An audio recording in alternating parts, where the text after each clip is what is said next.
성부와 성자 성령의 이름으로 아멘. 예수님과 어머니 하나 되신 성심을 통해 아버지 신성하신 의지의 나라에서 이 모든 기도를 부어드립니다. 사랑하는 하나님 아버지, 이 마지막 시대에 위대하신 아버지의 두 가지의 그 예언서의 말씀을 저희들에게 매일 가르쳐 주시고 이 마지막 시대에 어떤 정신으로 살아가야 하는지에 대한 진리의 말씀을 주시니 감사드립니다. 부디 저희가 지금까지 깨닫지 못하고 알지 못하여 가지고 살았던 저희들의 인간적인 모든 의지, 그 기호정석 경향을 모조리 다 버리기를 열렬히 갈망하오니 아버지의 신성하신 진리의 빛으로 모두 저희들의 의지를 불살라 주시고 예수님과 어머니의 정신과 가르침과 모험에 근거한 사고방식과 두 분의 기호정석 경향까지도 저희들의 기호정석 경향이 될 수 있도록 축복하여 주시옵소서. 그래서 가르쳐 주시는 다니엘서와 요한계시록을 통해 아버지께서 건설하시고자 하시는 새로운 천년 왕국의 시민으로서 살아가기에 합당한 반향을 하는 저희들이 될 수 있도록 축복하여 주시옵소서. 이 모든 기도 우리 주 예수 그리스도의 이름으로 기도드리나이다. 아멘. 성부와 성자 성령의 이름으로 아멘. 안녕하십니까. 하나님의 뜻성교의 피아수녀입니다. 오늘은 그 다니엘 예언서가 이제 학습이 다 끝났지만 그 요한계시록을 새롭게 시작하기에 앞서서 마지막으로 그 1장부터 14장까지의 다니엘 예언서의 전체 내용을 매우 집약적으로 요약 정리를 해가지고 크게 두 개의 PPT로 제가 정리를 해보았습니다. 지금까지 여러분이 매일 열심히 들으셨던 것이 이제 구조화가 돼서 내 인지적 사고체계 안에 원리로서 자리 잡을 수 있도록 오늘 이 시간을 특별히 할애해서 다니엘 예언서의 총정리 시간을 갖고자 합니다. 그러니까 지금까지 여러분이 열심히 들으셨던 것을 그 개념들을 원리와 관점으로 구조화하여 이제 새로운 예언서를 넘어가기에 앞서 완전히 여러분의 것으로 안착되게끔 하기 위한 목적으로 이 강의를 준비하였으니까요. 지금까지 열심히 들으셨던 분들은 마치 그 수험생이 시험 보기 전에 마지막 정리를 하죠.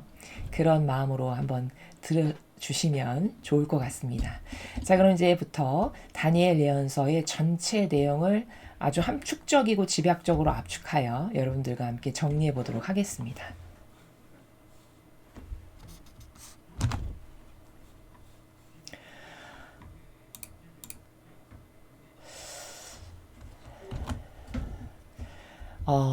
먼저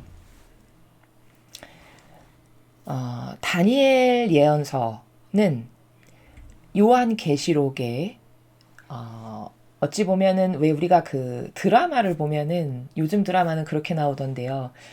뭐 시리즈별로 나오죠.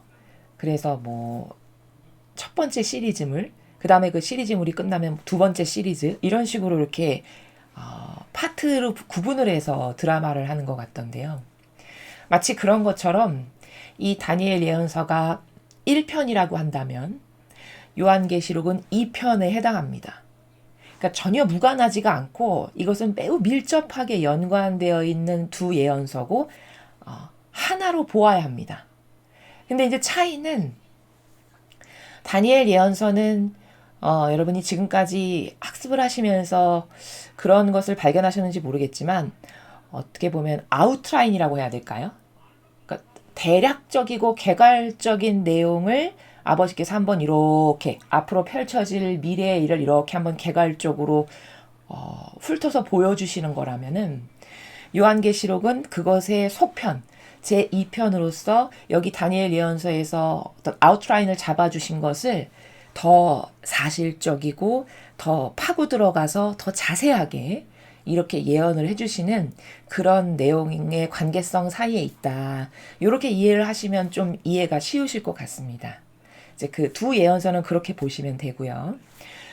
먼저 이 다니엘 예언서에서 우리가 굉장히 중점적으로 알아야 될 건 뭐냐면은 제가 매 그 장을 설명할 때 여러분들에게 말씀을 드렸습니다만 세력의 차원에서 봐야 한다는 것이거든요. 특히 이 다니엘 예언서는 무려 지금으로부터 2500년 전에 인류 역사상 처음으로 등장하는 대제국이었던 바빌론을 시작으로 하여 이 마지막 시대에 그 바빌론이라고 하는 전체주의의 악의 세력이 어떻게 점점 세력적인 이동을 통해서 오늘날의 악으로까지 발전을 하게 되는가라고 하는 이 거시적 차원의 관점에서 보아야 하는 것이 다니엘서를 올바르게 이해하는 그런 원리라고 할 수 있습니다. 그래서 여기 제목을 제가 악의 세력의 발전이다 이렇게 붙인 것은 그 제국부터 오늘날의 작은 뿔 적그리스도라고 하는 그 교황권, 순양인 교황권과 카발이라고도 하고 글로벌리스트라고도 하는 숫 염소의 그 전체주의 세력에 이르기까지 이 악의 세력이 어떻게 거듭되고 발전되고 어떻게 더 교묘해지고 악랄해지고 악독해져서 인간을 밥 먹듯이 속이는 악이 되었는가. 요 세력의 발전의 양상을 여러분이 이해를 하시면 다니엘 예언서를 다 올바르게 이해하고 있구나 이렇게 보실 수 있다는 거죠. 자, 그래서 이제 연계를 가지고 하나하나 살펴보죠. 먼저 우리가 이제 이렇게 여러분들이 이전에 들었던 거를 리마인드를 하시면 되겠습니다. 머릿속으로. 2장을 배웠고 2장과 7장이 무관하지 않은데 2장은 여러분이 여기 신상 보이시죠? 요 신상에 꿈을 꿨죠. 누가? 느부갓네살 왕이. 근데 도저히 꿈을 꿨는데 풀이해주는 사람이 없었어요. 자기네 나라에. 그래서 이제 다니엘이 와서 이 꿈풀이를 하는 그런 내용이었죠. 근데 그 느부갓네살 왕의 꿈에 보니까 이렇게 신상이 하나 나왔는데 머리는 금으로 돼 있고 이 가슴은 은으로 돼 있고 그 다음에 배와 허벅지 부분은 동, 두 다리는 철, 그리고 발가락은 철과 진흙으로 되어 있더라. 이런 신상을 본 거죠. 근데 이것이 상징하는 바가 뭐였냐면 이 머리에 해당하는 금에 해당하는 제국은 그 당시에 존재했던 바빌론이라는 제국이었고 그 다음에 바빌론이 망하면서 이 나라도 없어지고 여기 왕도 사라지지만 그 세력의 바톤을 이어받아 메데와 페르시아라고 하는 두 나라가 동맹국을 이루면서 여기 은에 해당하는 그런 나라로 세력이 이사를 가게 되죠. 그렇죠? 그 다음에 이제 메데 페르시아도 망하니까 그 다음에 이 세력을 이어받은 나라가 그리스라고 하는, 헬라라고도 하고요. 그리스라고 하는 나라, 그게 동에 해당하는 나라였고 그 다음에 그리스가 망하니까 그 세력을 이어받아서 그 힘이 어디로 갔냐면 로마라고 하는 요 철에 해당하는 나라로 세력의 이동이 이리로 흘러갔고 그 다음에 로마가 망하면서 10개의 나라가 등장하는데 그게 발가락이 여기 10개죠. 그쵸? 근데 그 10개의 나라는 철과 진흙으로 되어 있더라. 이것이 상징하는 바는 이 10개의 나라가 도저히 하나가 될 수 없는 관계다라는 거라는 거였어요. 왜냐면 철과 진흙이 하나로 합쳐질 수가 없잖아요. 그래서 이러한 것을 아웃라인을 이렇게 다니엘이 설명을 해줬죠. 근데 7장에 가니까 이게 좀 더 자세하게 디테일하게 아버지께서 가르쳐 주시죠. 그렇죠? 이 2장의 꿈의 내용을 7장은 다니엘이 본 환시죠. 다니엘이 본 환시에서는 좀 더 구체적으로 보여주세요. 아버지께서. 그래서 요 신상에서 우리가 하나 짚고 넘어가야 될 것은 금이 가장 값어치가 높죠. 그렇죠? 그리고 이 아래로 내려가면 내려갈수록 값어치는 떨어져요. 돈의 가치가. 그런데 대신에 아래로 내려가면 내려갈수록 지금 금속의 강도가 점점 세지죠. 이 철은 엄청 세잖아요. 금에 비해. 금은 이렇게 무르지 않습니까? 그러면 이 강도가 세다라는 것은 이 악이 제국이 거듭 발전되면서 더 악독해지고 악랄해진다라는 뜻이라는 것이죠. 그리고 여기 하나 제가 지금 넘어가는 것은 뭐냐면은 10개의 발가락 다음에 어디서 갑자기 뜨인 돌이 날라왔는데 그 뜨인 돌이 이 다리를 딱 치니까 이 신상이 와르르르 무너지면서 마치 바람에 모래알 흩날리듯이 흩날려 가가지고 그 돌무더기가 쌓여서 커다란 산이 되더라. 이렇게 이야기합니다. 바로 그게 뭐냐. 그걸 우리는 뜨인 돌이라고 얘기하는데요. 어느 날 뜨인 돌이 날라와서 이 신상을 부서뜨린다는 것은 바로 이 뜨인 돌의 세력이 주님의 선의 세력, 하느님께 속한 자녀들의 세력이에요. 그래서 이 뜨인 돌이 상징하는 바는 뭐냐면 그 성경에 스테파노를 죽일 때 군중들이 저자가 하는 건 다 거짓말이다 해서 돌을 던지잖아요.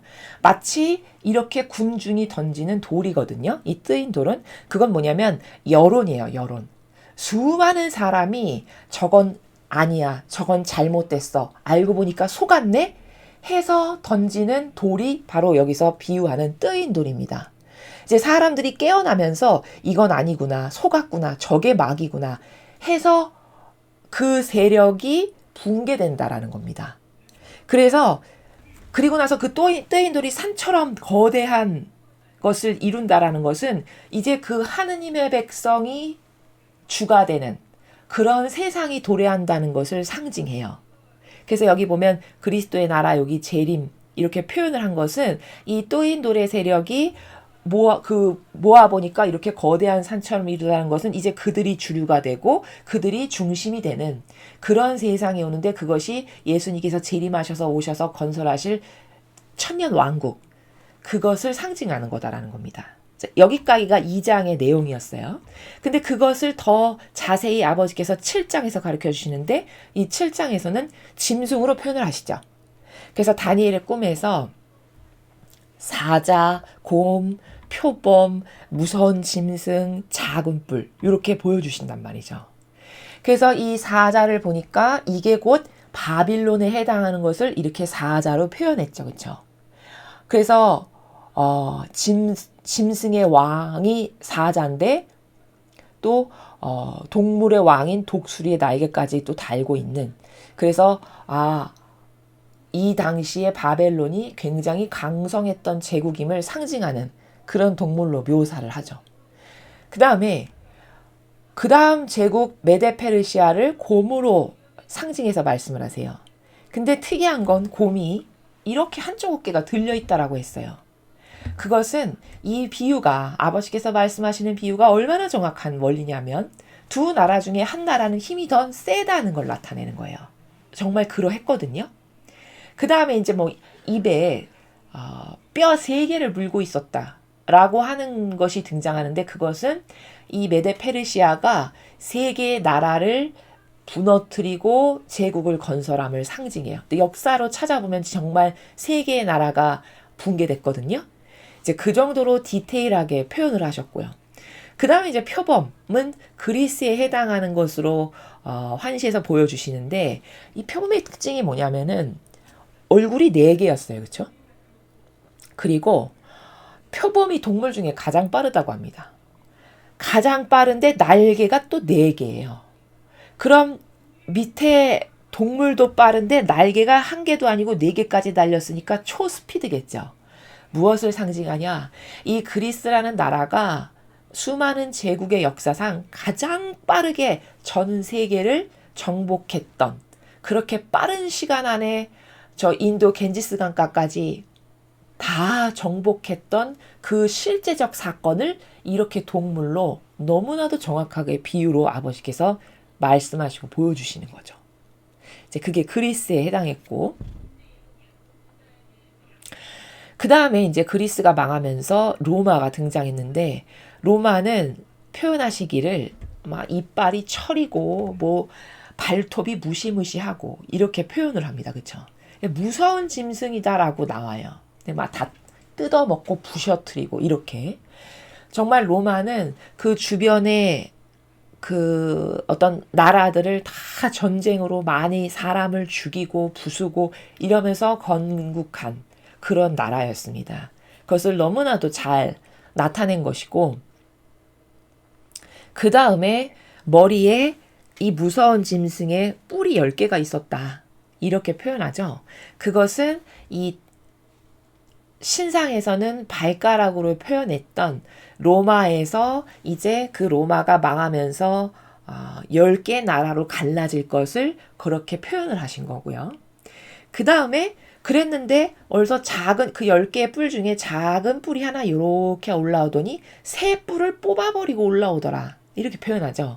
그것은 이 유럽의 서유럽의 로마가 망하면서 그 나라가 갈라져서 10개로 분할이 됐는데 그게 지금의 서유럽에 있는 위치인데 거기서 작은 뿔이라고 하는 교황권이 태동을 하고 발전을 하면서 세 개의 뿔이 뽑혔다는 것은 주변 나라 교황권에 동조하고 협력하지 않고 반기 들었던 나라 있죠. 우리는 우리의 토속 신앙을 믿지 그 교황에게 머리 조아리면서 거기에게 동조하고 싶진 않다 했던 그 세 개의 나라를 망하게 하거든요. 바로 그것을 상징해요. 새 뿔이 뽑혔다는 것은. 여러분 과거에 배웠던 거 기억이 나시죠? 차근히 머릿속으로 추상을 하시면서 이렇게 따라오시면 됩니다. 그렇게 해서 세 개 나라를 무너뜨리면서 작은 뿔의 세력이 이제 강성해졌던 그런 것을 이렇게 자세하고 디테일하게 환시로서 다니엘에게 다 보여주신 겁니다. 앞으로 인류 역사가 이렇게 흘러갈 것을. 이해되시죠? 그래서 이제 작은 뿔까지 이렇게 7장의 내용이고요. 그 다음에 우리가 또 요 세력과 연관돼서 볼 수 있는 건 이제 8장과 11장인데 8장에 드디어 숫양과 숫염소가 등장해요. 그렇죠? 그래서 숫양과 숫염소가 강 이쪽과 강 저쪽에서 이렇게 나타나가지고 둘이 막 겨뤘는데 양이 지고 염소가 드세게 일어나서 양을 패배시키고 이런 장면이 8장에 나왔었잖아요. 바로 거기서 하느님 아버지께서 그 환시를 통해서 가르쳐 주신 것은 이제 세력적 관점이 여기서부터 등장을 해요. 양과 염소라고 분류를 하시면서. 그래서 숫양을 메데 페르시아라고 아예 지칭해서 가르쳐 주시죠. 그렇죠? 8장에서. 그 다음에 숫염소를 여기 7장에서는 표범으로 표현했던 그리스라고 하는 나라다라고 말씀을 하십니다. 그런데 이 숫염소인 그리스는 우리가 다 지난 시간에 배웠다시피 알렉산더가 무지 빠른 속력으로 제국을 제패해서 건설을 했는데 그가 참 아이러니하게도 아주 젊은 나이에 그 제국을 건설했거든요. 제가 알기로 한 33인가라고 하는 나이에 건설을 했다라고 알려져 있는데 그런데 돌아오면서 병에 걸려가지고 그냥 길거리에서 죽게 돼요. 돌아오는 길에서. 그 죽을 때 아니 왕이시여 이렇게 거대한 나라를 다 제패하시고 돌아가시다니요. 막 이렇게 이야기를 하니까 그가 이 나라들은 다 어떻게 합니까? 그러니까 힘센 자가 나눠 가져라. 이렇게 이야기했다고 하죠. 그래서 알렉산더가 죽으면서 그 수하에 있었던 4명의 그를 따랐던 가장 친밀했던 장군들 그 4명의 장군이 나라를 나누어서 4개로 나눠 가지게 돼요. 그게 바로 여기서 리시마커스와 카산더와 셀루커스와 프톨레미라고 하는 이건 이제 그 장군들의 이름이면서 초기 그 제국을 이렇게 부르기도 했었는데요. 이렇게 4개로 갈리는데 그 중에서 리시마커스와 카산더라고 하는 나라는 약해서 금방 망합니다. 그리고 4개 중에 이 2개가 살아남아요. 셀루커스와 프톨레미라고 하는. 근데 셀루커스는 시리아라고 하는 나라가 되고 프톨레미는 그 이집트 지방을 점유함으로써 이집트가 돼요. 그런데 이 이집트라고 하는 세력은 이스라엘을 중심으로 봤을 때 남쪽에 있기 때문에 남방 세력이라고 불렀고요. 시리아라고 하는 나라는 이스라엘을 중심으로 해서 북쪽에 있었기 때문에 북방 세력이다 이렇게 불러요. 그래서 11장에 가면은 우리가 왜 남방왕이 이렇게 했는데 싸움에서 이겼고 북방왕이 그렇게 다시 올라가서 또 싸워서 잡아먹고 그랬더니 또 남방왕이 가서 싸우고 이런 게 계속 나오죠. 그게 바로 11장의 내용이었습니다. 이제 거기서 이 북방 세력과 남방 세력으로 나뉘면서 이 두 세력 간에 엎치락 뒤치락 하는 세력 간의 다툼이 있음을 기억이 나시죠? 그렇죠? 이제 그런 역사가 도래할 것을 예언서를 통해서 하느님께서 미리 가르쳐 주신 거죠. 그래서 이 두 세력이 막 싸웠다가 또 이렇게 화했다가 이런 그 시간이 있는데 먼저 시리아와 이집트가 이제 북방과 남방으로 시작을 하는데 시리아가 이집트보다 먼저 망해요. 망하게 되는 이유가 그 당시 이제 로마라고 하는 나라가 작은 도시 국가로 시작을 했는데 이제 이 나라가 점점 주변 전쟁을 통해서 나라를 차지하고 세력을 확장하고 이러면서 커져요. 그래서 로마가 시리아를 붕괴시킵니다. 그래서 시리아가 북방이었기 때문에 이제 로마가 그 시리아를 붕괴시키기 때문에 로마가 북방이 돼요. 그래서 여기 요 무서운 짐승에 해당하는 로마가 숫양인 북방 세력이 되었다라고 이렇게 표현을 한 거예요. 그리고 이집트는 시리아보단 좀 늦게 망합니다. 대략 한 30여 년 후에 망하거든요. 그래서 이제 로마라고 하는 북방 세력의 숫양과 그 당시에 상대적으로 존재했던 그 숫염소의 세력은 이집트였다. 그래서 이집트는 남방 세력이고 숫염소로 이렇게 표현이 됐다라는 것이죠. 그래서 또 이 남방 왕이 어떻고 북방 왕이 어떻고 했던 우리가 11장의 학습을 보면은 이집트에 이제 클레오파트라라고 하는 그 아름다운 여인이 있었는데 이 클레오파트라가 자기의 남동생하고 왕권 다툼을 해요. 근데 그 남동생하고 왕권 다툼을 하면서 자기가 이제 여왕이 되고자 하는 야욕이 있었던 여자였는데 가만 보니까 로마가 힘이 세거든요. 점점 커지는 것을 자기도 알겠거든요. 그래서 그 로마의 황제의 힘을 좀 빌어서 이집트에 내가 좀 여왕이 돼볼까 하는 이런 어떤 계략이 난무했던 그 역사적으로 세계사적으로도 유명하죠. 그래서 초대 로마의 왕이었던 줄리어스 시저라고 하는 그 사람과 결혼을 하고 이런 여타의 사건들이 엎치락뒤치락 하는 것이 이제 요 시절에 있었던 세계사적인 사건이에요. 자, 그렇게 했다가 이제 이집트도 결국에는 이 로마에 의해서 망하게 됩니다. 그러면서 로마도 계속 지속적으로 가지는 못하고 그래도 굉장히 오랫동안 번성을 했는데 대략 학자들에 의하면 한 1200여 년 동안 로마가 번성을 했다고 해요. 그러면서 그 로마의 힘이 어디로 전이가 됐냐? 교황권으로 전이가 돼요. 여기 그림하고도 일맥상통하는 게 로마가 한참 강성했다가 점점 힘이 약해지면서 10개의 그 유럽의 나라로 분리가 됐다라고 여기 계시에서 보여주시잖아요. 7장에서 정말 그렇게 됐잖아요. 그러면서 그 10개의 유럽의 나라 중에서 작은 뿌리라고 하는 교황권이 이렇게 서서히 세력을 키워가는 이런 게 등장하죠. 정말 그렇게 돼요. 역사상으로. 그래서 교황권이 이제 숫양의 세력이 되는 것이죠. 북방 세력이. 그리고 그때 이제 이집트는 망했잖아요.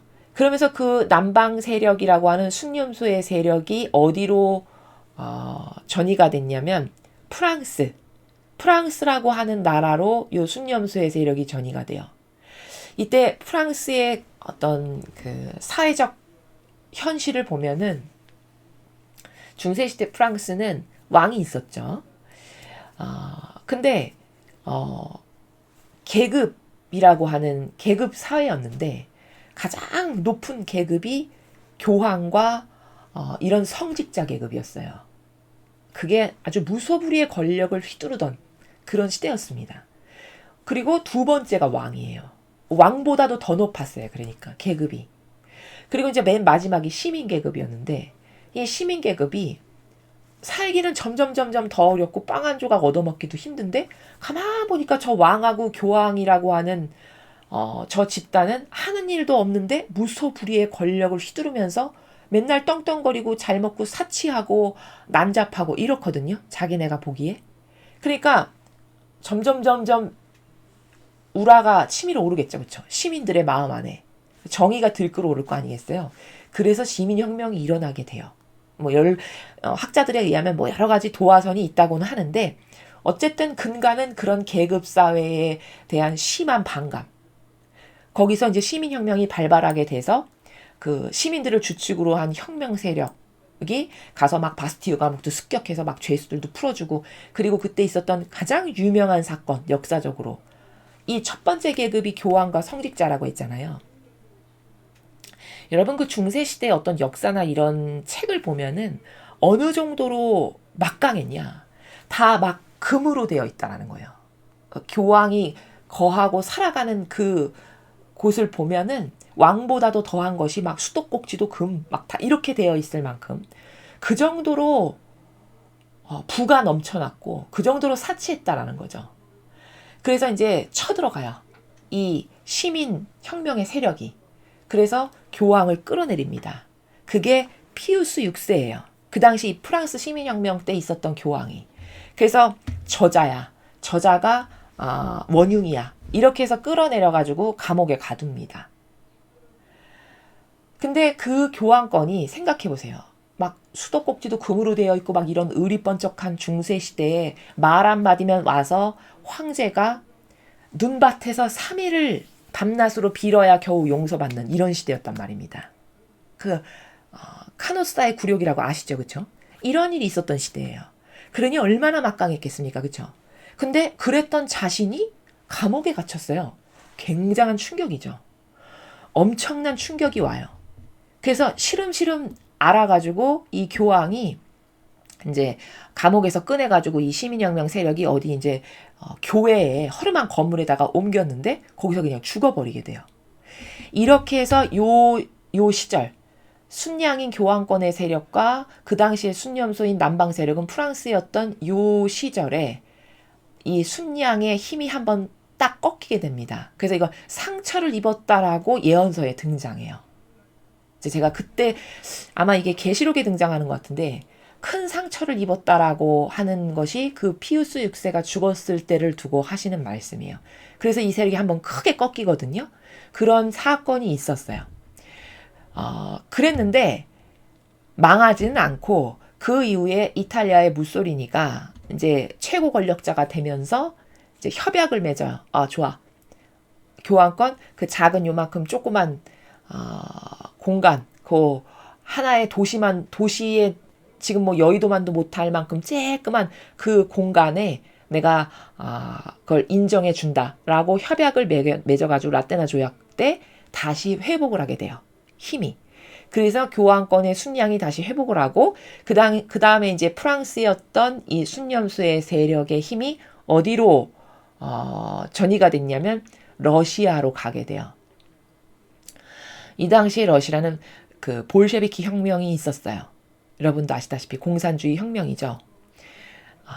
그 공산주의의 이 강력했던 러시아를 이때 교황권인 순양과 그 다음에 그 미국의 카발 세력인데 겉으로 봤을 땐 대통령인데 사실은 카발 세력이에요. 그 미국의 카발 세력과 순양인 교황권이 힘을 합쳐가지고 러시아를 붕괴하게 하죠. 그렇죠?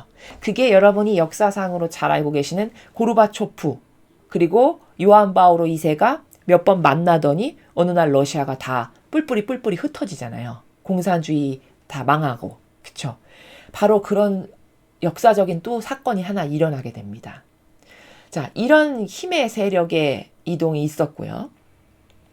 그 다음에 이제 그 공산주의 러시아가 망하니까 그 공산주의 순념소의 남방 세력이 현재는 어디에 가 있냐면 중국으로 가 있고 그 중국이 또 공산주의의 그 세력을 넘겨줘서 북한으로 그게 또 전이 됐고 이런 식인 겁니다. 나라만 달라지고 사람만 달라질 뿐이지 이런 식으로 힘이 이렇게 이동을 한다는 거죠. 세력이. 그래서 오늘날에는 지금 어떤 처지냐. 교황권이라고 하는 순양의 북방 세력과 이제 이 사실 숫염소인 남방 세력의 기원은 공산주의인데 왜 공산주의냐면 이집트가 순염소의 기원이 이집트잖아요. 이집트가 파라오가 모세가 자기네 백성을 이집트에서 끌어나올 때 우리의 신인 하느님께서 이렇게 하시니 내 백성을 풀어주시오. 이렇게 하니까 그때 파라오가 뭐라 그랬냐면 누가 하느님이란 말이냐. 이렇게 하느님을 인정하지 않고 거부하는 발언을 해요. 그게 무신론, 하느님을 인정하지 않는다. 무신론, 공산주의의 시작이거든요. 그 힘이 이제 이렇게 세력이 이제 이사를 간 것뿐인데 바로 러시아가 이제 공산주의가 망하면서 이제 그 세력의 힘이 어디로 갔냐면 전체주의 세력이라고 하는 제가 강의 때마다 여러분에게 카발이라고도 이야기하고 글로벌리스트라고도 이야기하는 그 세력으로 힘이 이렇게 이사를 가요. 그래서 현재는 전체주의 세력인 카발 혹은 글로벌리스트 이들인 순념소와 그 다음에 교황권이라고 하는 순양의 이런 두 개의 세력으로 이제 양분돼서 현재 이루고 있는데, 참 놀라운 건 뭐냐면요, 여러분. 여기 제가 이 2장에서 이 신상을 보면은 하나의 신상이죠. 그쵸? 하나의 신상인데 다른 나라가 각기 이렇게 대치가 돼요. 그러면 이 하나의 신상이라는 게 상징하는 바가 뭐냐면, 이 나라가 달라지고 왕은 바뀌지만 한 세력이라는 것을 뜻합니다. 제가 이렇게 설명을 했어요. 그렇죠? 그게 얼마나 정확한 거냐면요. 아버지의 예언이 얼마나 정확하신 거냐면, 자, 하나의 신상, 하나의 세력이죠. 그런데 나라만 바뀐 거죠. 여기 보세요. 이 중간에 순양과 순념소가 서로 치고받고 싸우니까 마치 적대 관계인 것처럼 보이잖아요. 근데 그렇지가 않아요. 이 후반에 오니까 어떻게 됐죠? 이 순양과 순념소는 현재 여기 이렇게 이 그림처럼 서로 협력 관계로 동조하고 협력하여 전 인류를 우리가 전체주의로 한번 다스려보자라고 하는 사실은 하나의 세력이에요. 서로 상부상조하는. 이해되시죠? 그럼 이 하나의 신상이라는 이 원리와 완전히 일치하죠. 이 끝에 현대사회를 살아가는 우리가 원리적으로 보니까 완전히 일치하죠. 한 세력이에요. 그리고 이것을 보면요, 이때보다 악이 더 악독해졌다라는 걸 또 하나 발견할 수 있는 게 뭐냐면, 여기는 그래봤자 자기 나라만 다스렸어요. 이 전체주의가. 바빌론의 왕 느부갓네살. 자기네 나라만 전체주의를 했단 말이죠. 그쵸? 그리스. 자기네 나라에서만 왕이에요. 근데 이 세력의 흐름의 힘이 이렇게 이동해서 현재 여기 노란색으로 제가 표시한 현대사회, 지금 우리가 살아가고 있는 이 시대를 보니까 이제 이들이 뭘 하고 있냐면요. 이때는 자기 나라에서만 왕 노릇했는데 이제는 전 지구를 대상으로 왕 노릇하길 원해요. 그래서 전 지구를 전체주의로 우리가 한번 다스려보자. 이게 카발 세력 글로벌리스트와 적그리스도의 야욕이에요. 목적이에요. 그래서 여기 삼각형에 보면은 꼭대기에 바티칸 시티라고 표현 있는 아젠다 2030이라고 표현되어 있는 2030년까지 내가 이걸 완성한다라고 이렇게 쓴 거거든요. 이 교황권이 얼굴 마담을 하는 거고요. 왜냐? 여러분, 얼굴 마담이라는 거는 남이 봤을 때 속아 넘어갈 수 있을 만큼 어떤 대표성을 떼야 되죠. 아니, 남이 다 봐도 저건 마귀야, 악이야. 이러면 그건 얼굴 마담으로서의 역할을 똑바로 못하는 거잖아요. 근데 누가 봐도 착하고 선하고 온통 좋은 일만 하는 것 같고 희생의 모범 같고 이렇게 보여. 그럼 그 사람이 얼굴 마담의 자격이 있는 거거든요. 그래야 그를 보고 몰려올 거고 동조도 할 거고 협력도 할 거니까. 그 역할을 하는 게 교황권이에요. 그래서 여기 맨 위에 있는 거예요. 그리고 양 옆에 이들이 바로 카발 세력인데, 돈이 있어야 전 세계를 쥐락펴락하면서 움직일 수 있죠. 바로 그것을 하는 거예요. 여기 시티 오브 런던이라고 표현되는 요 부분의 세력의 역할이. 그래서 여러분 로스차일드 가문 아시죠? 그 로스차일드 가문, 그것이 주도적인 이 돈을 가지고 전 세계 전체주의를 하고자 하는 세력의 주도적인 가문이에요. 여러분이 다 아시다시피. 그 다음에 이제 여기 워싱턴 DC라고 되어 있는 것은 전쟁이나 테러를 가지고 적절한 시기에 분란도 일으키고 전쟁도 일으켜서 옛날 무기도 갖다 좀 팔아먹고, 그래서 사람도 좀 전쟁 일으켜서 얼마 좀 죽게 하고, 이런 것을 할 만큼 지금의 마귀는 이 바빌론 시대의 전체주의의 마귀에 비하면 상상할 수도 없을 만큼 사악해요. 그렇죠? 교활하기가, 사람을 속이기가 기가 막히게 속인다는 겁니다. 얼굴 마담부터가 달라요. 그렇죠? 게다가 사악해진 지금 이 악의 흐름의 형태를 제가 여러분에게 어떻게 교활하게 인간을 속이는 악으로 이 순양과 순년소가 발전됐는지를 제가 지금 설명하는 건데요. 이 바빌론의 느부갓네살은 어찌 보면 순박했어요. 왜냐? 다니엘이 와서 조금 이런 예언도 해주고 어떤 기적을 자기가 봤어. 예를 들면 뭐 동굴에서 살아나온다든가 사자 동굴에서 혹은 새 친구 같은 경우 불가람에서 살아나오잖아요. 그런 거 보고 와 너희 신이 진짜구나. 너희 신밖에 없어. 내 땅에 살아가는 모든 민족아 하느님을 찬미해라. 이렇게 인정을 할 정도로 그 기적을 마주하면 하느님을 인정할 수밖에 없는 사건이 자기에게 딱 닥치면 인정할 만큼 순박한 부분이 있었다는 거예요. 근데 오늘날에 오니까 이 속이는 단수가 고단수가 되어졌다라는 거예요. 모두가 우러러보고 착하고 선량하며 훌륭하신 분이다라고 인정하여 자기가 악에게 협력하고 동조한다는 걸 전혀 의심하지 않을 수 있는 그런 교황권을 얼굴마담으로 내세울 만큼 그 정도로 교활해졌다라는 것이죠. 이해되시죠? 그래서 지금 2장과 7장과 8장과 11장 그 모든 것을 하나로 엮어서 신상으로 표현하셨다가 동물로 더 자세하게 표현하시더니 이제 세력적 관점으로 보라고 순양과 수렴소의 세력으로 표현하셔서 오늘날의 그 순양과 수렴소는 어떻게 됐나 보니까 하나의 협력 관계로서 전 인류를 전체주의를 해보자 라는 이런 야욕을 가지고 움직이는 악이다 라는 겁니다. 자, 그 다음에 여기서 중요한 거는 제가 지금까지 이것은 쭉 배운 거를 그냥 한번 리마인드 했다면 가장 중요한 건 이 우측에 악의 특징의 변천을 아셔야 돼요. 이 2장, 7장, 8장, 11장은 왜 공부를 했냐면 결국 우측에 제가 이렇게 도표에 표현한 악의 특징의 변천을 도출해내기 위해서 공부한 거예요. 이해되시죠? 이 결론을 이끌어내기 위해서 이 많은 공부를 한 거다 이겁니다. 자, 그럼 이 결론을 보죠. 과거 여기 사자, 곰, 표범, 무서운 짐승 이렇게 표현됐던 시대는 사탄을 악의 세력을 짐승으로 표현했어요. 짐승 시대로. 하느님 아버지께서. 그러니까 누가 봐도 아 이거는 나쁘구나 악이구나 라는 것을 알 수 있었단 말이에요.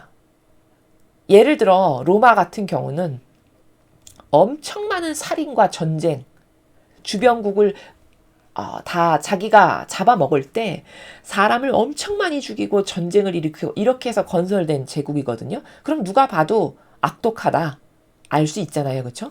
그런 짐승의 시대였다라는 겁니다. 그런데 여기 작은 뿔부터가 제가 이렇게 현대라고 표현을 한 건데 작은 뿔 이후 즉 교황권이라고 하는 요 순양이 득세하는 요 시대부터는 얼마나 사탄이 교묘해져서 인간을 속이기가 쉬워졌냐면 사탄을 이제 하느님으로 이해해요. 이 작은 뿔을 하느님으로 이해하죠. 교황권을. 그렇지 않습니까? 특히 가톨릭 신자라면 거의 열의 10명은 거의 다 교황권을 하느님으로 이해합니다. 그래서 대리자 이렇게 불러요. 하느님의 대리자. 그렇죠? 근데 제가 다른 강의에서 여러분에게 말씀드렸지만 대리자라는 단어는 성경에 등장하지 않는 단어예요. 그것은 영혼을 속일 때 쓰는 단어예요. 왜냐? 무조건 모범은 예수님에게서만 찾아야 되거든요. 예수님은 이 지상에 오셔서 자신을 단 한 번도 드러내신 적이 없어요. 오히려 나는 종이다. 나는 모든 일을 섬기러 왔다. 또 너 왜 나한테 선하다 하냐? 선하신 분은 아버지 한 분뿐이시다. 언제나 자신을 낮추고 아무것도 아닌 보잘것없는 오히려 내 사랑하는 양들을 돌보고 그들을 위해서 어느 정도로 낮추셨냐? 목숨을 자원해서 바치실 만큼이었어요. 그렇죠? 그럼 이게 자원한 봉사자의 모범이고 그 자원한 봉사자의 모범을 살아야 되는 게 교황권이에요. 그렇죠? 그러면 대리자라는 말은 감히 예수님의 이런 삶에 비하면 쓸 수 없는 말이죠. 써서는 안 되는. 근데 그렇게 교묘하게 자신을 높인단 말이죠. 근데 이 대리자라는 말이 나는 신이다라고 하는 그 다큐를 여러분 요즘에 보시는지 모르겠는데 거기 보면 다 자기가 대리자래요. 말로 표현을 하건 안 하건 간에 다 그런 관념과 관점의 나라에서 행동하고 말해요. 그 교주라는 사람들이. 그럼 지금 이 교황권이 내가 하느님의 대리자야 라고 주장하는 것과 그 교주, 그 사이비 종파의 교주가 나는 하느님의 대리자야 라고 하는 것과 똑같은 겁니다. 사실은.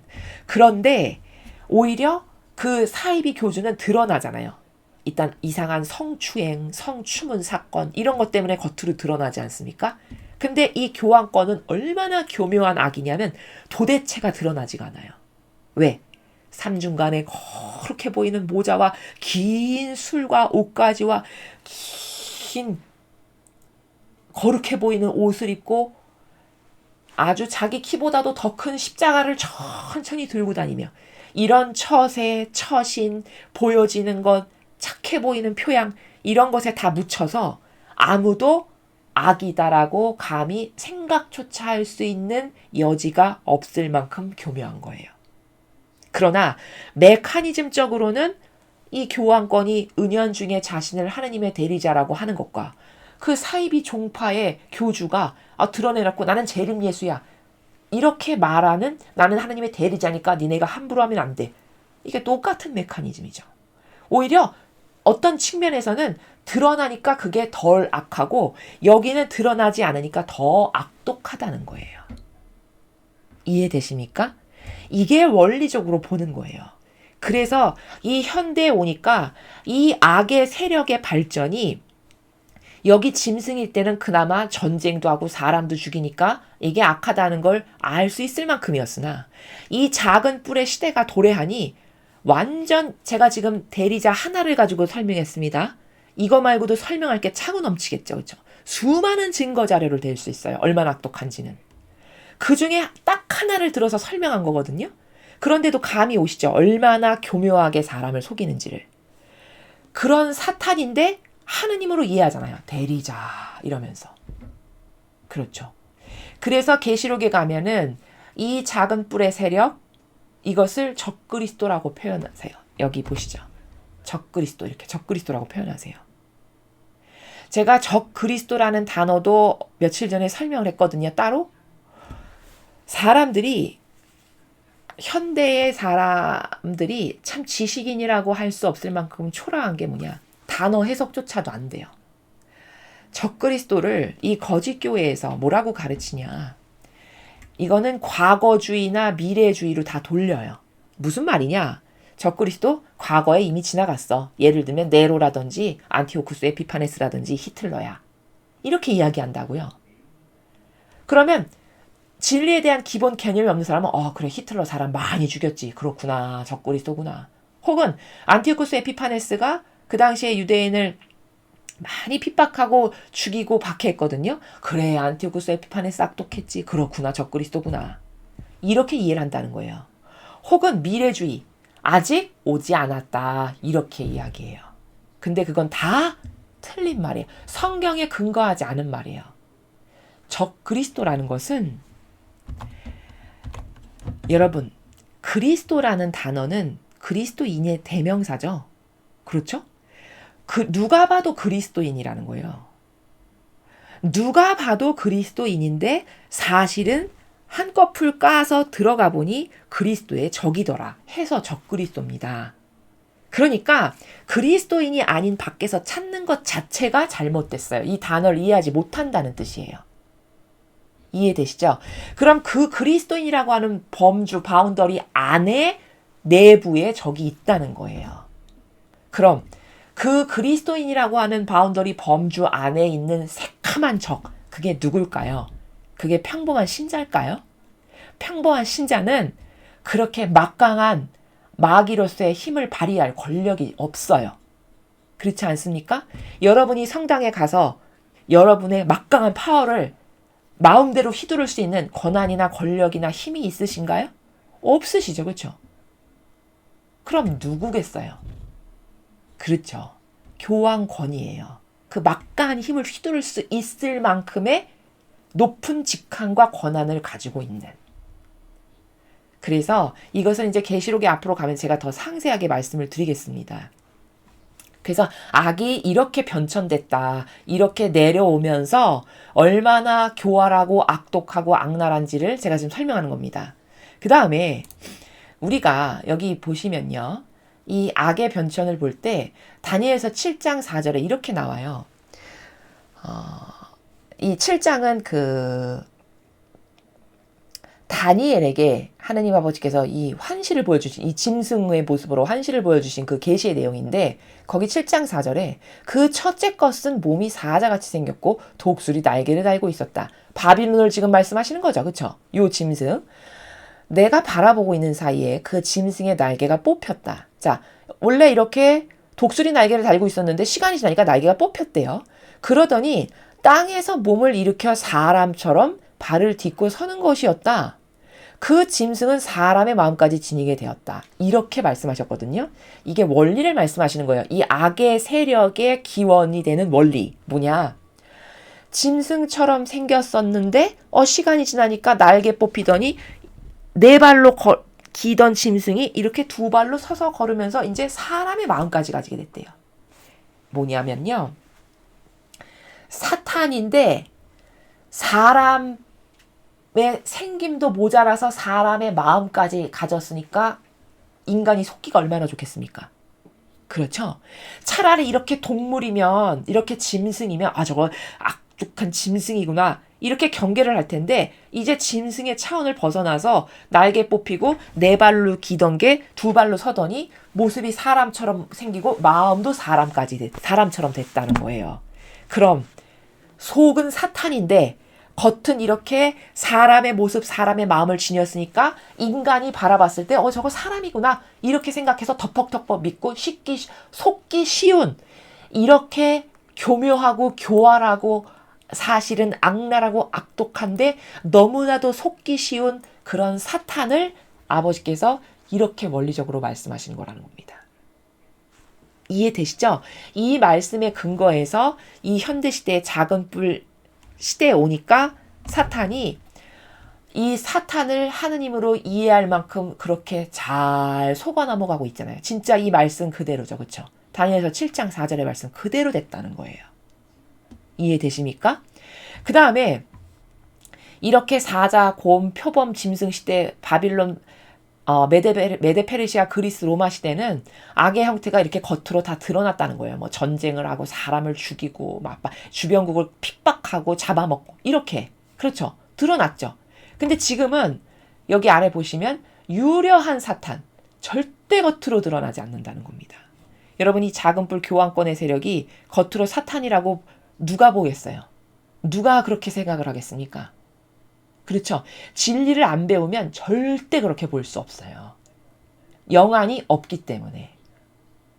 오히려 착해 보이고 좋아 보이고 친절하고 거룩하고 흠없고 훌륭하신 분으로만 보입니다. 그렇지 않습니까?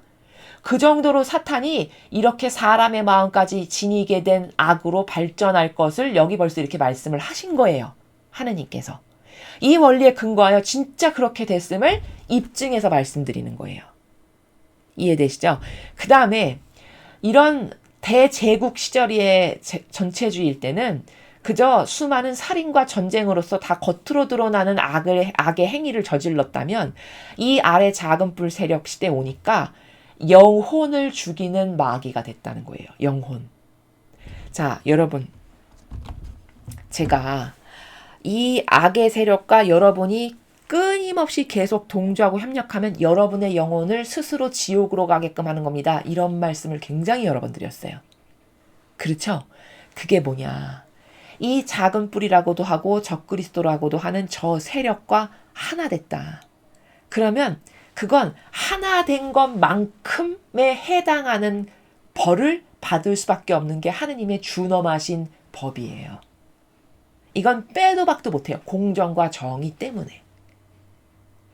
그러니까 영혼을 죽이는 건데, 그 영혼을 차라리 전쟁과 살인으로 죽이면 겉으로 드러나기 때문에 피할 수나 있죠.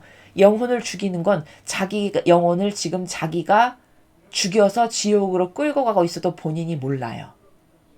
동조하고 협력해서 지옥 가는 거기 때문에 겉으로 드러나지도 않아요. 그렇죠? 그럼 얼마나 유려하고 얼마나 교묘하며 얼마나 사악합니까? 그래서 지금의 이 작은 뿔의 세력은 영혼을 죽이는 사탄으로 이렇게 악랄하게 변화가 됐다. 그래서 악의 세력의 발전이에요. 제목이. 그러면 제가 입증 증거 자료를 좀 보여드리겠습니다. 자, 이 사진 보이시나요? 이게 뭐 하는 거냐면은 이 가운데가 교황이에요. 양쪽에 있는 이들이 다양한 종교의 지도자들이거든요. 이게 종교 연합을 하는 그런 모습이에요. 우리가 진리를 모르면 이렇게 다양한 종교가 하나 돼서 서로 좋은 협력 관계로 지내면 좋은 거지, 평화롭고. 이렇게 이야기를 하고 썰을 펼치면 그것에 반기를 들면서 그건 나쁜 거예요. 이렇게 말할 사람 거의 없을 겁니다. 아유, 역시 훌륭한 어르신이야. 좋은 일 하시네. 아마 대다수는 그렇게 말할 거예요. 근데 계시록에 가면 현재 이런 종교연합을 할 걸 아버지가 다 아실까요? 모르실까요? 다 아시죠. 아시고는 이런 것을 뭐라고 표현하시냐. 가증한 것의 어미, 이렇게 표현하셨어요. 계시록에 가면. 제가 이제 계시록을 하나하나 설명할 때 또다시 설명을 드릴게요. 가증한 것들의 어미, 음녀, 탕녀, 이렇게 말씀하세요. 그게 뭐냐. 이렇게 이들이 하느님의 절대 진리만을 따라야 되는 건데, 하느님의 절대 진리만을 따르는 게 아니고 다른 모든 종교에도 다 진리가 있어. 그러니까 너도 옳고 너도 옳고 너도 옳고 오라. 그러니까 우리 모두 하나 됩시다. 이렇게 해서 다 타협하고 협력하는 관계로 종교연합을 지금 하는 거거든요. 이래서 하느님께서 가증한 것들의 어미다라고 말씀하세요. 탕녀, 음녀, 이게 다 지금 이런 현실을 두고 벌써 미리 예언하신 거예요. 이해되십니까? 하느님의 진리는 타협을 하냐? 타협 절대 안 하세요. 여러분, 과거에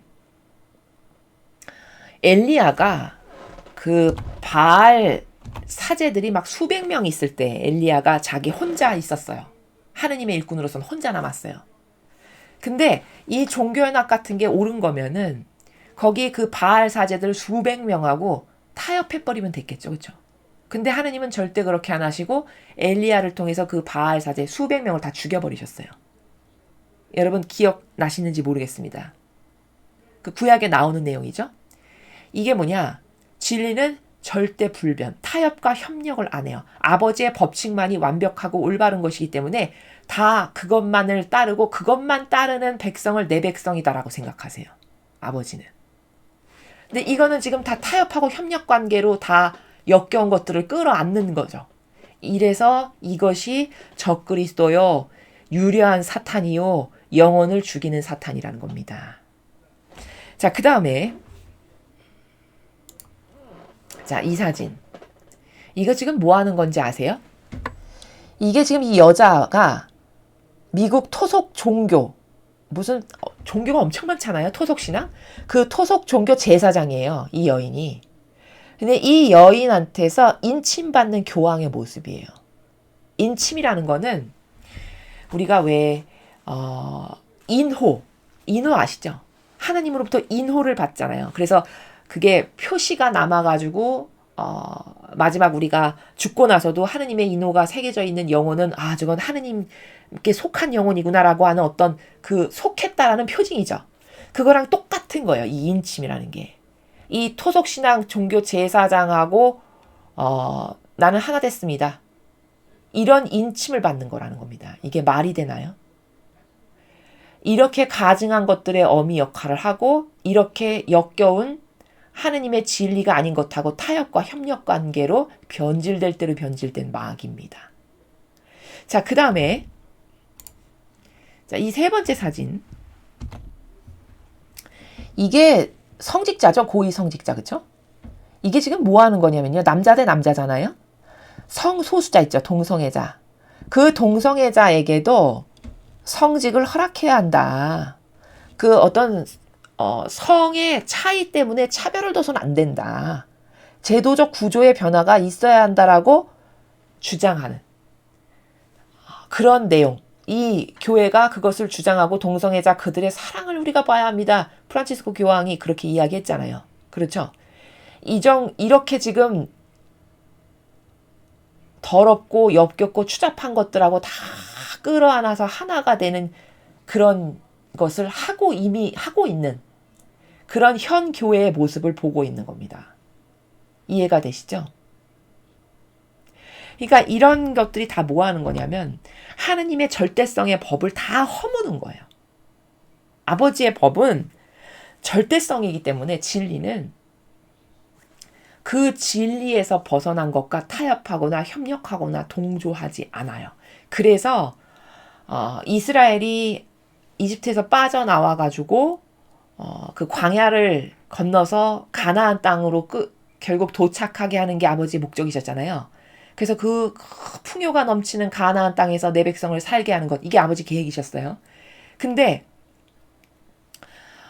그 백성이 우여곡절이 참 많았는데 결정적으로 정탐꾼을 보내가지고 너가 저희 가가지고 정탐꾼 12명을 보내서 어떤지 너희가 가서 보고 와라 해서 모세가 선별해서 보내죠. 각 지파별로.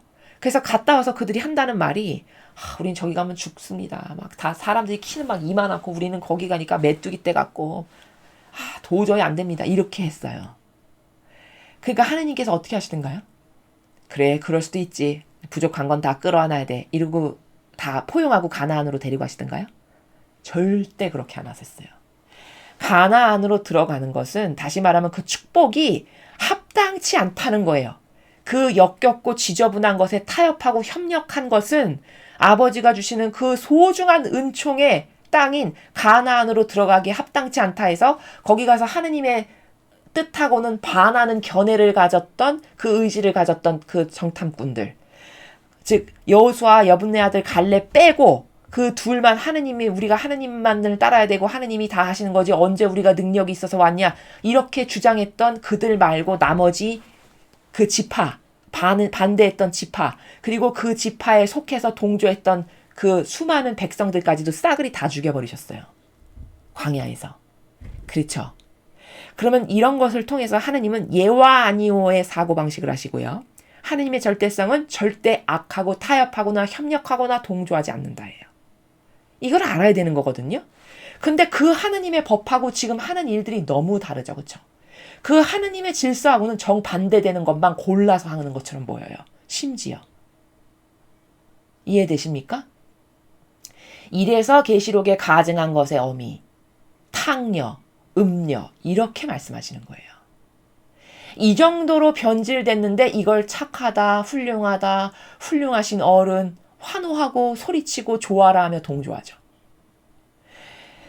그럼 왜 그럴까? 그 정도로 잘 속아 넘어가게끔 이 악이 변질됐다라는 걸 역으로 설명하는 겁니다. 이해되시죠? 그 다음 마지막 사진. 자, 이게 뭐냐? 이게 우리나라의 그 추기경이 가서 미사를 드리는 건데요. 강론 시간에 사람이 중심이다 라고 강론하는 거예요. 여기 사람 중심 사회 강조 여기 타이틀 밑에 보이시나요? 사람이 중심이다. 사람이 우선시돼야 된다. 이 강론하는 모습을 뉴스에서 방영한 걸 캡처한 겁니다. 이런 게 뭐냐? 이게 좋아 보이잖아요. 착해 보이고 올바른 것 같고 내가 존중받는 것 같고 좋아 보이죠? 이게 다 하느님을 배제하고 인간 중심의 이 전체주의를 세우는 아젠다와 일맥상통해요. 그렇죠? 이게 사람이 먼저다? 하느님보다 사람이 중심이다? 이게 인간이 한 명을 세워가지고 전체를 다스리는 전체주의를 하자와 다를 게 뭔가요? 똑같은 거예요. 아젠다가. 어리석은 인간 눈에만 나를 존중해 주는 것 같고 가난하고 약자 편인 것 같고 인권을 존중해 주는 것 같고 이렇게 보이는 그 정도로 교묘한 유려한 영혼을 죽이는 마귀가 이 후반부로 왔을 때의 작은 뿌리요 적그리스도다. 순양이고 곧 북방 세력이고. 이해되십니까? 자, 그래서 지금 우리가 2장과 7장과 8장과 11장을 통해서 이 전체를 통합적으로 아울러서 봐야 할 것은 세력이 이렇게 변천되어 왔는데 결국은 순양과 순념소는 현재 우리가 살아가는 이 시대에 와서 보니까 한 세력이더라. 이렇게 왜 이 그림처럼 이 삼각형 피라미드의 그림처럼 사실은 협력해서 전 인류를 전체주의로 다스려보자라고 하는 한 세력이더라. 근데 놀랍게도 그 원리가 여기 다니엘서 2장의 신상에서부터 아버지는 벌써 말씀을 하신 거 힌트를 주신 거예요. 하나의 신상 안에 모든 제국이 담겨 있다는 건 이게 한 세력이라는 뜻이다라고 제가 말씀드렸잖아요. 진짜 한 세력이잖아요. 그렇죠?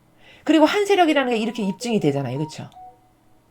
이것을 우리가 확인할 수 있다는 것이고, 그 다음에 중요한 건 이 짐승의 모습에서부터 작은 뿔의 세력이기까지 악의 세력이 얼마나 교묘하고 인간을 속이는 데 있어서 속이는 달인으로서 변질이 돼가지고 착하고 사람을 존중하고 약자 편에 서고 그래서 우리들의 유일한 희망인 것 같고 이렇게 속임으로써 영혼을 죽이는 마귀로서 탈바꿈이 됐는데 그것을 모르기 때문에 다 속아 넘어가는 이런 악의 특징의 변천을 여러분이 이 전체 다니엘서를 통해서 아시면 된다라는 겁니다. 자, 그래서 이제 악의 세력에 대한 설명은 다 했고요. 그 다음에 이제 이거는 다니엘서의 9장이라던가 10장을 보면은 거기 이제 기간의 예언에 대해서 말씀을 하셨어요. 아버지께서. 그 기간의 예언을 제가 이 하나의 그래프로 여기 다 통합해서 여러분에게 이제 설명을 드리려고 표현을 한 건데요. 다니엘 예언서에 말씀하신 기간의 예언. 먼저 이 기간이라는 것을 이해할 때는 주의해야 될 게 뭐냐. 제가 말씀드렸었는데 몇 년, 몇 월, 며칠, 몇 시에 주님이 재림하실 거야. 이렇게 이 시기를 정확히 맞춘다. 라고 하는 관점으로 보는 것은 성경적이지 않아요. 왜 성경적이지 않냐? 다니엘서에 그 다니엘이 70년 동안 예레미야 예언자를 보니까 70여 년 동안 우리가 이렇게 유배를 와가지고 고생을 할 거라고 수였는데 70년이 지나가는데도 왜 안 오시지? 이렇게 해서 이제 단식과 고행에 들어갔죠. 다니엘이 자기 민족을 위해서 대신 산 희생제물로 배상 보석을 열심히 하면서 그랬더니 어느 날 이제 오셨어요. 주님의 영이. 근데 오셔서 다니엘에게 뭐라고 말씀하셨냐? 야, 내가 천상에서 영적 전쟁이 있어가지고 내가 그 나라를 지키는 사탄 페르시아 오곡신하고 싸우느라 내가 이렇게 늦었단다. 21일이나 내가 늦게 왔어. 이렇게 이야기하시는 부분 여러분 학습하셔서 기억나시죠? 그러면 그게 성경이에요. 그쵸? 그 주님의 말씀이. 그럼 그 말씀을 보면 거기서 발견할 수 있는 원리가 뭐냐? 하느님이 천상에서 이때 이렇게 하고 이때 이렇게 하고 이렇게 해야지라고 계획을 세워 놓으셨지만 이 땅에서의 지상에서의 인류가 반향을 어떻게 하느냐에 따라서 그 기간은 늦춰질 수도 있고 단축될 수도 있는 거구나 라는 원리를 거기서 빨리 캐치할 수 있어야 돼요. 그렇죠? 그러면 그 원리를 알면 이렇게 예언을 하셨지만 여기서 플러스 마이너스 어떤 융통성이 왔다 갔다 할 수 있다라는 건 지극히 당연한 사실이라는 거예요. 다만 우리가 다니엘 예언서의 어떤 기간의 예언을 볼 때는 대략 아버지께서 70주 후에 이러이런 일이 있을 거라고 했는데 진짜 대략 따져보니까 예수님이 진짜 오셨고 그렇게 됐고 그 70주년이 지나니까 이제 하느님을 믿지 않는 전 인류를 위한 그 회개의 기간이 주어지는 이 시간이 진짜 도래했구나. 이렇게 대략적인 것을 보고 하느님의 예언이 정말 참되시구나. 이걸 알면 된다. 그거면 족하다라는 겁니다. 그래서 이런 기간의 예언은 왜 주시는 거냐면 아버지가 이렇게 말씀하셨는데 진짜 그 즈음에 그런 일이 일어났다는 것을 확인하면 어떻게 될까요? 사람의 믿음이 성장하겠죠. 진짜 하느님이 말씀하신 건 이루어지는구나. 그런 믿음을 가지라고 우리에게. 그런 확신을 가져서 하느님께 대한 믿음과 신뢰가 더 두터워지라고 이런 기간의 예언을 주시는 거지. 그것 이상을 능가해서 뭔가를 생각하고 지레짐작하는 것은 그것은 성경의 범주를 능가하는 거다. 이렇게 선언적으로 여러분이 이 기간의 예언을 보아야 하는 차원, 어떤 마음의 나라에서 보아야 하는가를 먼저 아시면 된다는 겁니다. 자, 그래서 다 배운 것들인데 7주, 즉 7주니까 7, 7이 49, 49일이죠. 근데 성경에서 하루는 1년이라고 했으니까 49년이에요. 7주가 지나고 62주가 지나면 이렇게 예수님께서 이제 등장을 하신다는 것이 나오는데, 정말 따져보니까 루카복음 3장 1절에 보니까 로마 황제 티베리오가 다스린 지 15년째 되던 해에, 이때 이제 그 세례자 요한이 활동을 시작했거든요. 광야에서 이제 세례를 주는 활동을 시작해요. 근데 그 활동 시작한 지가 티베리오 황제 때라고 나와요. 여기 3장 1절에. 그래서 로마 황제 티베리오가 과연 어느 때 있었던 왕이고, 그럼 세례자 요한이 어느 쯤에 활동했는가를 대략 따져보니까 AD 27년이다.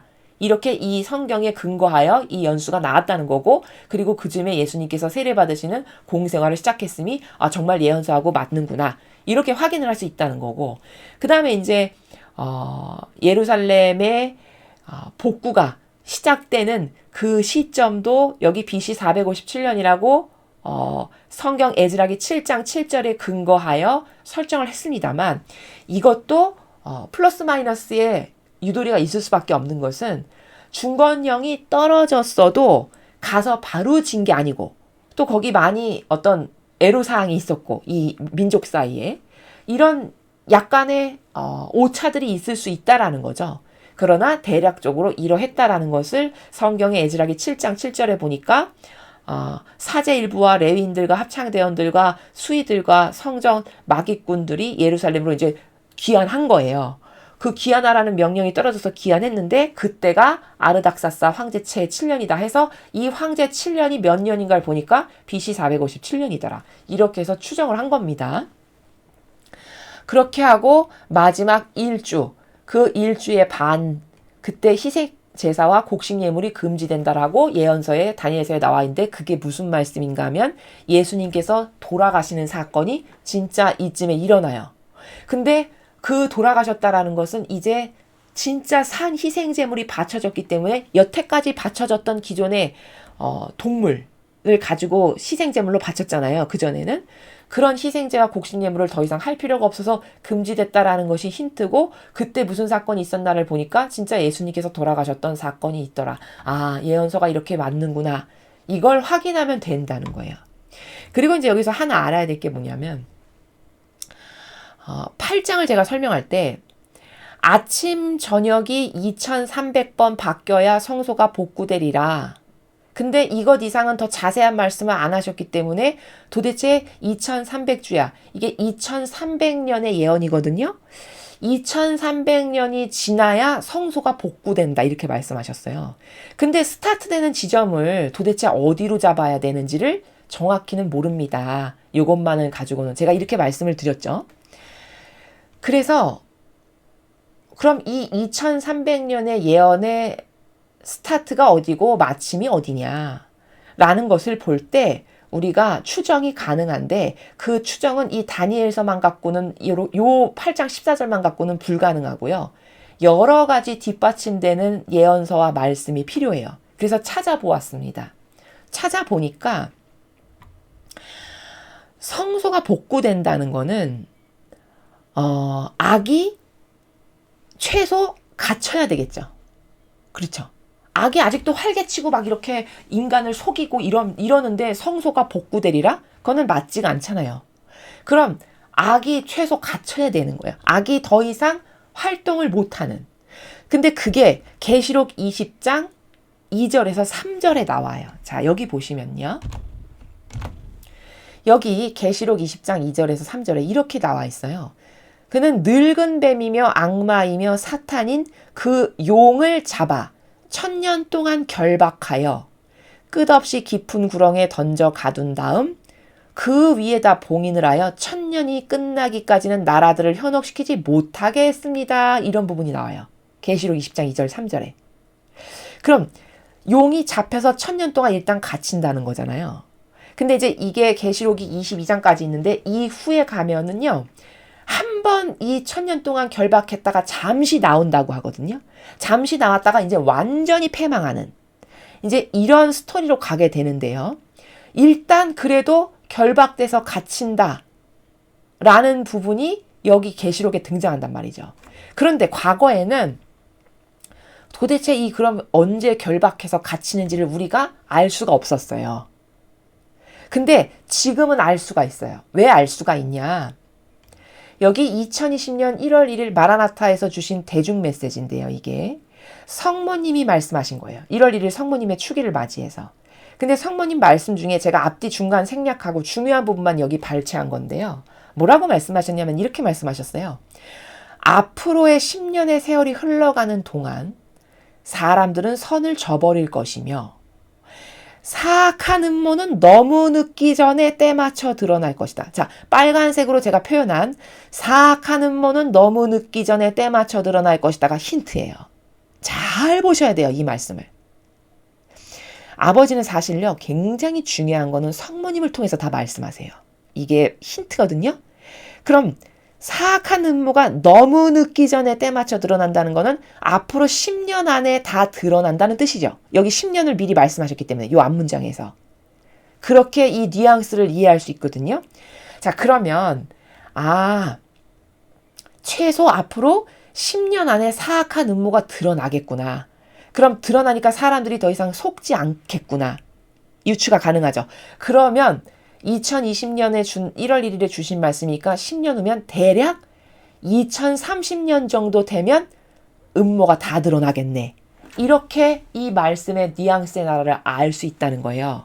그러면 자 이제 계시록 20장과 2020년 1월 1일 주신 메시지와 그 다음에 다니엘서 8장 14절에 성소가 복구될 때가 2300주야가 지난 다음이라고 했는데 문제는 8장 17절에 또 이렇게 나와 있어요. 이 성소가 복구된다는 거는 요 예언은 세상이 어떻게 끝판날 것인지를 보여주는 거다. 이렇게 말씀하셨단 말이에요.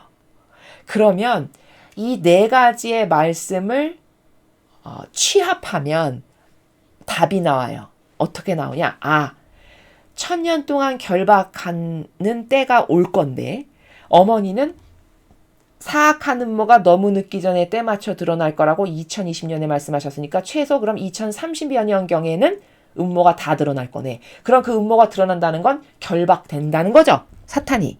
그럼 그 결박된다는 것이 최소 성소가 복구되는 시점이라고 볼 수 있다는 거예요.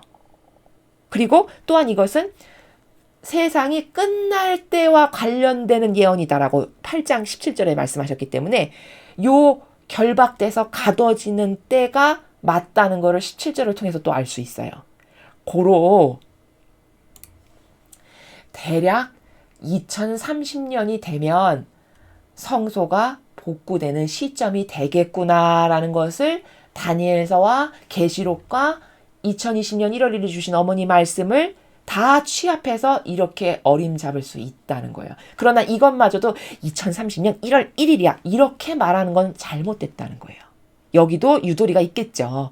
우리의 반향이 형편없으면 더 늦춰질 거고 고행과 극기와 배상과 보석을 하는 사람이 많아. 그러면 악이 더 빨리 결박될 거 아니겠어요. 그렇죠? 그러면 더 땡겨질 수도 있는 거예요.